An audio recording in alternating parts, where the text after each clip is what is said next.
Shalom, shalom, peuple de Dieu.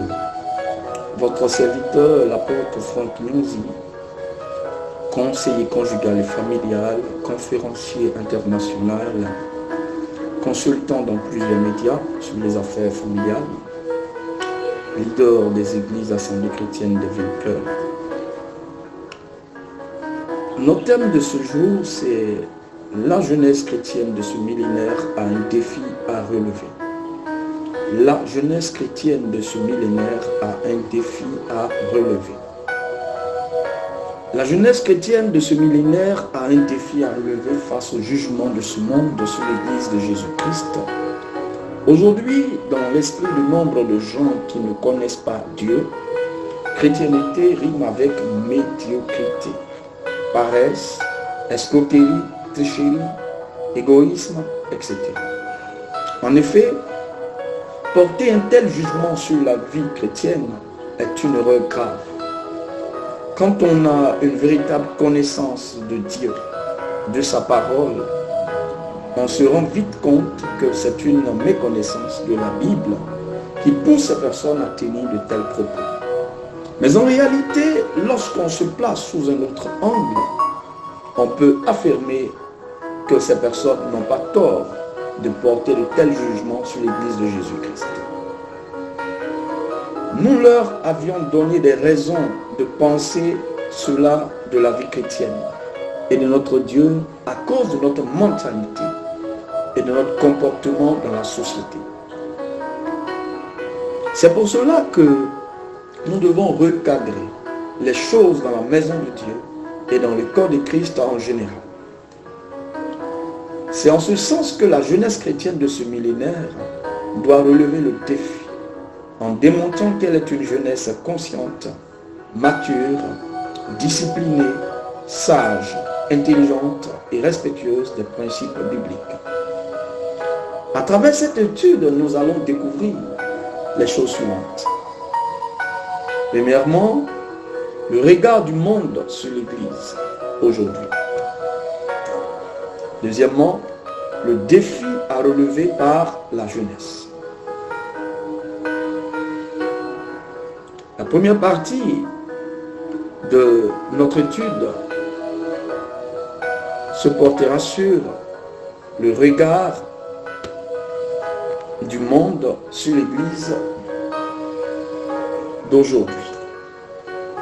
Bien sûr, la deuxième partie portera sur le défi à relever par la jeunesse.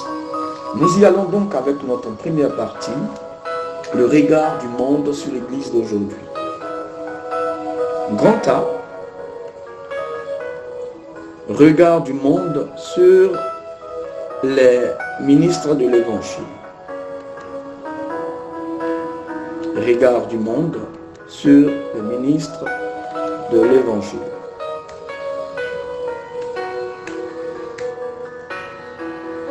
Regard du monde sur les ministres de l'Évangile.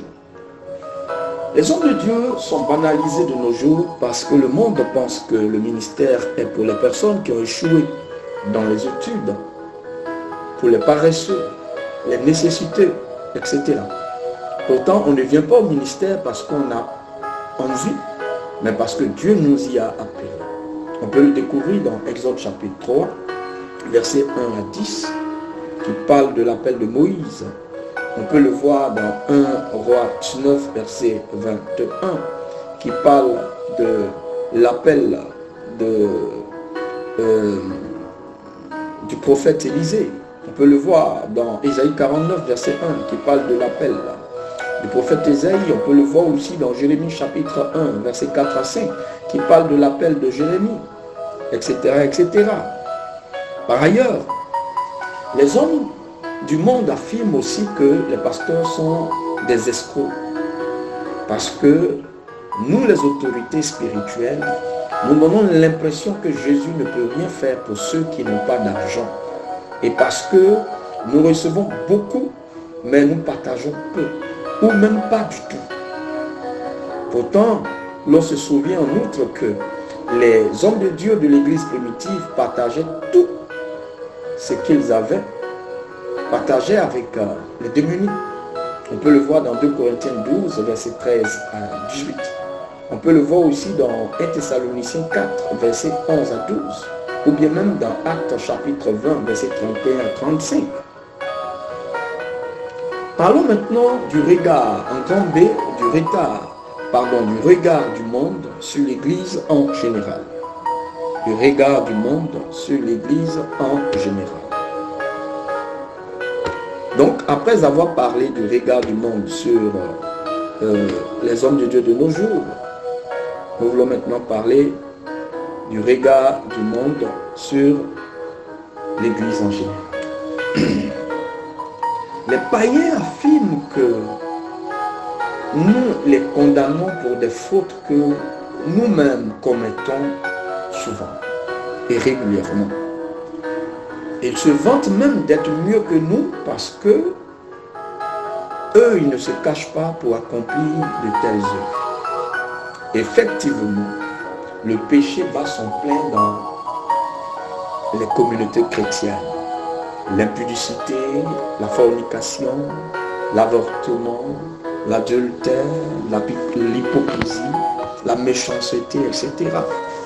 Malheureusement, c'est la jeunesse chrétienne qui est au cœur de ces abominations.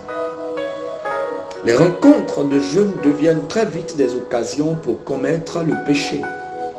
Le monde voit ces choses et porte des critiques sur l'Église de Dieu dans les maquis, les bars, les réunions mondaines. Les gens en parlent. Le monde taxe aussi nos assemblées d'assemblées de paresseux qui se cachent derrière le christianisme pour ne rien faire. Car la majorité des jeunes chrétiens passent leur temps à rêver que de travailler.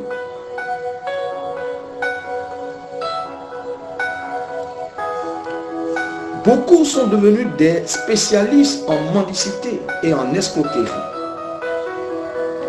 C'est de cela qu'ils vivent. Ainsi, constituons-nous un frein à la conversion de plusieurs personnes. Cela nous emmène donc à notre deuxième partie, le défi à relever par la jeunesse chrétienne. Le défi à relever par la jeunesse chrétienne. Face à cette déchéance de l'Église, la jeunesse chrétienne a effectivement un grand défi à relever.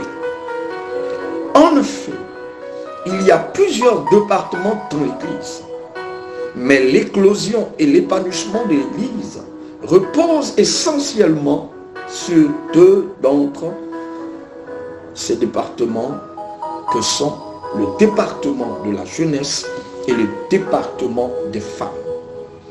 Une église est réveillée lorsque ces deux départements sont réveillés.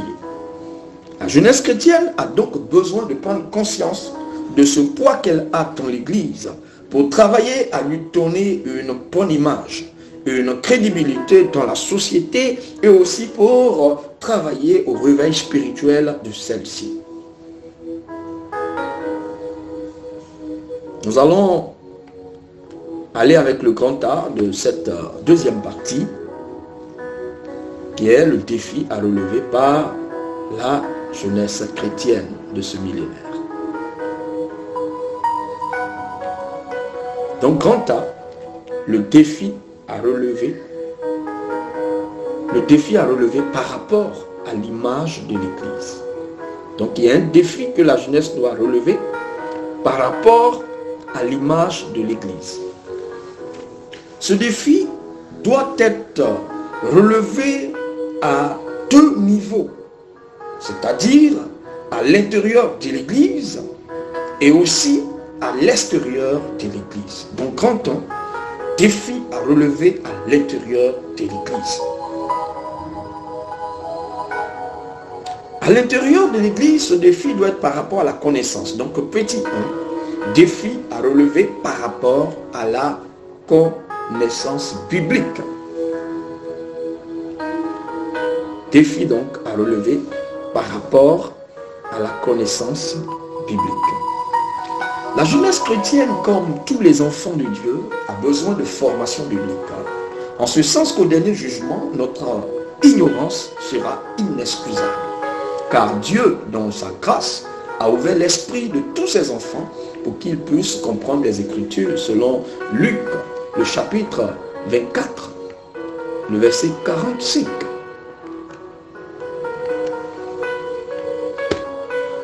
Tout bon chrétien doit aspirer à la connaissance de la parole de Dieu. Pour cela, il faut prier Dieu afin qu'il vous remplisse de l'amour de sa parole. Puisque sans l'amour de cette parole, vous comprendrez difficilement cette parole-là. Les jeunes chrétiens doivent faire des efforts supplémentaires pour lire et faire des recherches dans la Bible en dehors des heures de culte et des réunions du soir. Les leaders d'église et vous, leaders de jeunesse, doivent aider la jeunesse dans cette quête de la connaissance, en suscitant en eux cette envie d'apprendre. Nous devions multiplier les conférences, les séminaires de formation dans nos églises. Par ailleurs, pour rappel, toute chose passera, mais la parole de Dieu subsistera, selon 1 Corinthiens 13, le verset 9 à 10. Ensuite, deuxièmement, le défi à relever par rapport à leur leader d'église. Donc la jeunesse chrétienne de ce millénaire a un défi à relever par rapport à leur leader d'église, c'est-à-dire leur pasteur. La jeunesse chrétienne a aussi un défi à relever par rapport à leur leader d'église. Elle doit contribuer à donner une bonne image aux leaders en les soutenant en prière, matériellement et financièrement, en lieu et place de les critiquer, selon Galates 6, le verset 6. Que celui à qui l'on enseigne fasse part de ses biens à celui qui l'enseigne. En travaillant ainsi, ceux-ci se porteront de mieux en mieux et auront une bonne image à l'extérieur de l'Église. Oui, jeunes gens, vous devez soutenir vos pasteurs dans la prière, aussi à travers vos offrandes. Vous devez faire des dons, vous devez, poser des actes à leur égard. Prier, intercéder pour eux, pour que Dieu les aide dans cette mission à laquelle il les a appelés. En lieu et place de les critiquer, parce que beaucoup ne passent le temps qu'à critiquer les pasteurs. La jeunesse ne doit pas oublier aussi qu'elle doit honorer et respecter les anciens, les leaders d'église que sont les pasteurs. Selon Hébreux 13, le verset 17. Oui, il y a des jeunes qui n'ont aucun respect pour le pasteur. Non, c'est pas normal. Troisième défi à relever par rapport à l'unité dans l'église. Oui, là encore, il y a un défi à relever par la jeunesse.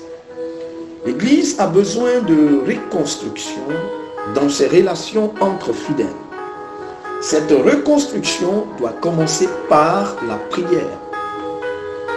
Nous devons prier afin que les démons de l'hypocrisie, de l'égoïsme et de l'individualisme, donc où les gens pensent à l'intérêt personnel, que ces démons-là se dissipent dans nos communautés et que cela laisse place à l'amour de Dieu et surtout que l'intérêt commun prime sur l'intérêt individuel dans nos assemblées.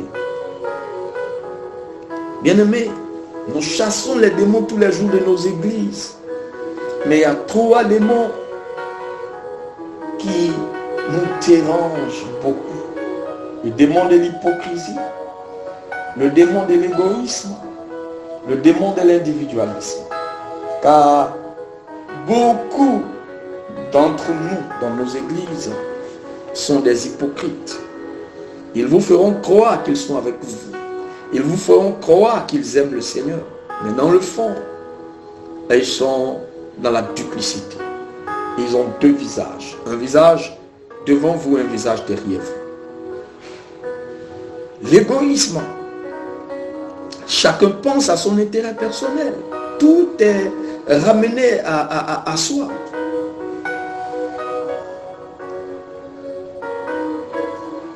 Ça doit être revu. Les leaders doivent vérifier la qualité des rapports entre les fidèles.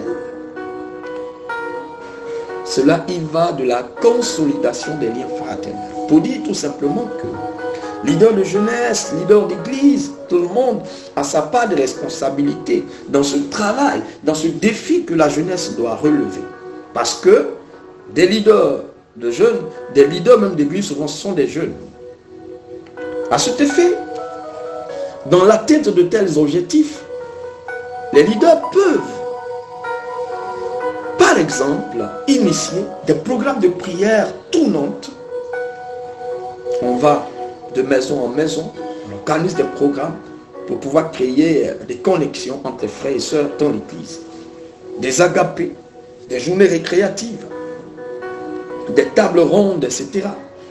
Ces choses favorisent indiscutablement l'unité. Il faut dire que les journées récréatives, par exemple, permettront aux membres de la communauté de se réjouir ensemble à travers des jeux populaires tels que des jeux cartes bibliques, des concours d'adoration ou de louanges, même le sport, etc. Ce sera aussi le lieu de collecter des fonds et de vivre pour soutenir les veuves, les orphelins, les hommes de Dieu et tous ceux qui sont dans le besoin. Quatrièmement, le défi à relever aussi peut être par rapport au réveil spirituel. Oui, là aussi, il y a un défi à relever par la jeunesse chrétienne de ce millénaire. Ici, il serait bon d'abord de définir le réveil spirituel avant tout propos. Selon le dictionnaire Larousse, le réveil est le passage du sommeil à l'état de veille. C'est un retour à l'activité. Le réveil spirituel est donc le passage du sommeil spirituel à l'état d'éveil. L'Église a besoin d'être constamment à l'état d'éveil, parce que le Seigneur doit trouver une Église réveillée à son retour. Ce retour n'étant pas connu d'avance, il serait bon que nous gardions constamment la flamme allumée. Selon Marc 4, versets 34 à 37. Selon aussi Matthieu 25, versets 1 à 13. Nous voulons parler maintenant, petit a, des signes d'une église qui sommeille. Comment peut-on reconnaître une église qui sommeille? Il y a des signes qui montrent qu'une église est en état de somnolence. Lorsque l'on constate que les chrétiens viennent rarement à l'heure, qu'ils sont irréguliers au culte et aux réunions convoquées par les responsables de l'église, qu'ils ne sont pas disponibles et disposés pour les choses de Dieu, qu'ils sont plutôt préoccupés par leurs affaires personnelles. Le péché prend de plus en plus de l'ampleur et cela n'inquiète personne. Alors, on peut donc dire que nous sommes en face d'une église en pleine somnolence. Mais il peut arriver qu'une église soit complètement endormie, donc morte spirituellement. Dans un tel contexte, plus personne ne vient au culte. Ou même quand les gens viennent, ils restent indifférents à tout et ils font de l'église ce qu'ils veulent. On peut voir cela à travers Matthieu chapitre 21, le verset 12 à 13. On se retrouve à nouveau au départ de la création de l'église.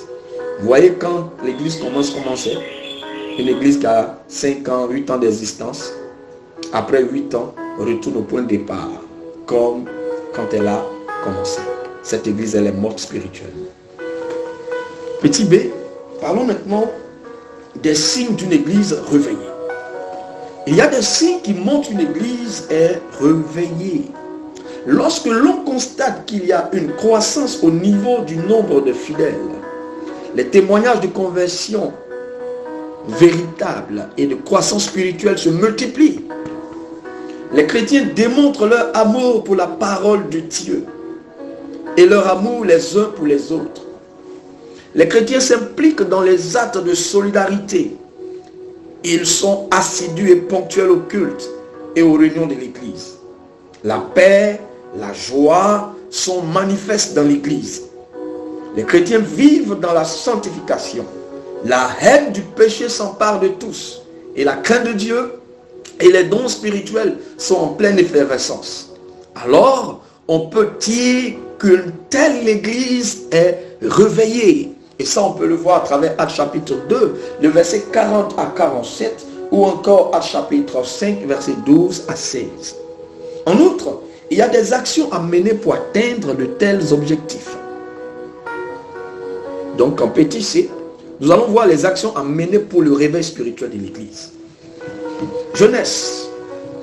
Les actions à mener pour le réveil spirituel sont les programmes d'évangélisation, des systèmes solides d'encadrement, des programmes de jeûne et prières collectifs suivis de veillées, de prédication et d'action, les programmes de visite aux fidèles, création de conditions de mise en confiance pour les fidèles qui ont atteint une certaine maturité en les responsabilisant. Parce que quand on responsabilise quelqu'un, cela le met en confiance. Les cultes d'âme, les délivrances, les séminaires de formation, les conférences, etc. Chacune de ces actions a son avantage dans le réveil de l'Église. Par exemple, les programmes d'évangélisation contribuent à la croissance numérique de l'Église. L'encadrement spirituel, les conférences et les séminaires de formation contribuent à donner une bonne assise spirituelle aux fidèles et ils leur permettent aussi d'acquérir de la maturité spirituelle.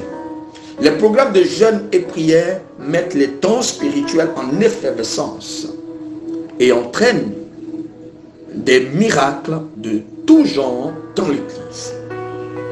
La responsabilité des fidèles, je veux parler de la responsabilisation des fidèles. Elle crée une motivation en eux et contribue à leur perfectionnement et à leur croissance spirituelle. Parce que quand quelqu'un est responsabilisé, il sera motivé pour servir le Seigneur. Il va chercher à s'améliorer davantage. Cela va l'emmener à la croissance spirituelle, à la maturité spirituelle. Quand on est responsable, on se sent obligé d'améliorer notre comportement, de chercher à parfaire notre connaissance de la Bible pour être à la hauteur de la responsabilité qui nous a été confiée. Grand 2, défi à relever à l'extérieur de l'Église. La jeunesse chrétienne a intérêt à soigner son image à l'extérieur de l'Église, du point de vue de témoignage personnel, intellectuel, relationnel, professionnel, du point de vue même de créativité, etc. Aujourd'hui, parmi les hommes les plus prospères, on trouve difficilement les chrétiens. Bon, il faut reconnaître que ça a commencé à changer, hein? On commence à voir les chrétiens maintenant, mais ce n'est pas encore ça. Mais parmi les misérables de la société, on les trouve en grand nombre. Et l'on se demande donc si Dieu a changé ou celui qui a rendu prospère les chrétiens de l'Église primitive n'est plus capable d'agir aujourd'hui. En effet, c'est l'ignorance et l'égoïsme qui sont à la base de la pauvreté dans la vie de beaucoup d'enfants de Dieu. Selon Osée 4, 6, mon peuple meurt par ignorance, par manque de connaissance. Certes, ce n'est pas le plus important. Oui, c'est vrai. Le ciel est la priorité du chrétien. Par contre, nous vivons pour l'instant sur la terre où l'on a besoin de se nourrir, de se loger, de s'habiller, de se soigner si nous sommes malades. L'enfant de Dieu est appelé à faire des dons et des offrandes pour subvenir aux besoins de l'Église et des hommes de Dieu. Ce sont des choses pour lesquelles l'on a besoin de moyens financiers. De plus, pour trouver les moyens matériels, comme la sonorisation, les instruments de musique, les chaises, pour l'évangélisation, il faut de l'argent. Il faut comprendre par là que l'évangile est gratuit, certes, mais l'évangélisation nécessite des moyens. Nous réalisons donc que si tous les enfants de Dieu ne faisaient que prier seulement, l'église ne subsisterait plus. Parce que personne n'aurait de l'argent pour payer l'offrande, pour payer la dîme. Les pasteurs souffriraient de faim et leur maison resterait impayée. Ce serait alors le déclin de l'œuvre. C'est aussi la mauvaise interprétation des écritures bibliques qui favorise la prolifération de la pauvreté dans nos communautés. Beaucoup de chrétiens pensent encore qu'aspirer au bien-être social est un péché. Certains pensent que la multiplication des jeûnes et prières leur donnera la prospérité. C'est ce qui pousse les païens à penser que la vie chrétienne est une vie de paresseux. C'est un mauvais raisonnement parce que la Bible n'encourage pas la paresse. Au contraire, elle exhorte le paresseux à s'adonner au travail. On peut le voir dans Proverbe 5, verset 6 à 11, Proverbe 12, verset 27, Proverbe 14, verset 23, pour ne citer que cela. Le principe selon lequel Dieu bénit ses enfants est celui de la multiplication. Quand on prend Deutéronome 28, verset 11 à 12, il dit « Je multiplierai le fruit de ton travail, je multiplierai le fruit de ta corbeille, je multiplierai le fruit de ton sol, ton bétail, etc. » Donc ça montre que le principe de bénédiction de Dieu, c'est celui de la multiplication. Nous devons exploiter le peu que nous avons pour que Dieu le multiplie. C'est cela qui nous permettra d'avoir beaucoup plus. Lorsqu'on multiplie le chiffre 0 par n'importe quel nombre, on trouve toujours 0 comme résultat. Alors si vous ne vous décidez pas à créer, à entreprendre ou à travailler, ce sera difficile pour vous de connaître le bien-être social. Jésus lui-même a enseigné sur ce principe de la bénédiction de Dieu, c'est-à-dire ce principe de la multiplication. Dans Matthieu 14, versets 13 à 20, où on voit Jésus qui multiplie le pain pour que les gens puissent le manger. Jésus pouvait faire descendre le pain du ciel. Jésus étant Dieu, tout est possible à lui. Il pouvait donc ordonner au pain de descendre du ciel et ce serait chose faite. Mais il a préféré opter pour la multiplication afin de nous ouvrir les yeux sur ce principe de bénédiction qu'est la multiplication.